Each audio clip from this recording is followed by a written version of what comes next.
Ернар Нурмагомедов, он делает фигурки казахских воинов, как по типу оловянных солдатиков. Ну, вы знаете, это целая как бы отрасль знания такая, да? Вот, и он их делает как бы полностью, повторяет их одежду, и потом раскрашивает эти фигуры и так далее. Вот.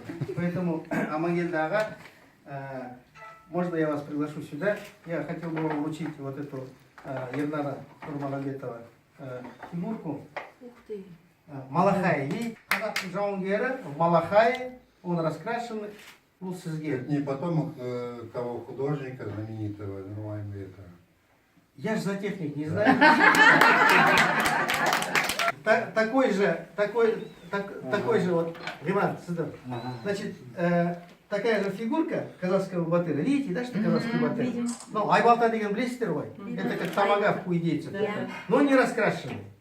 Не раскрашенный, ну вы помоложе, может сами раскрасите. Это на ваш вкус, да? На себя, да?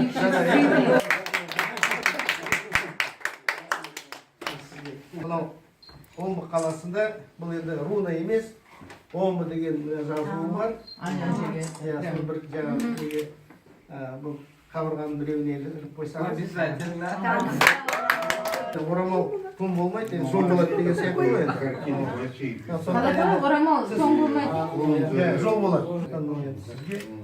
Сіз халықтың қалаулысы болғаннан кейін, депутат болғаннан кейін. Біреуге деп айтсаңдар да ешкімге бермеймін. Айжамалға беріп отырмын.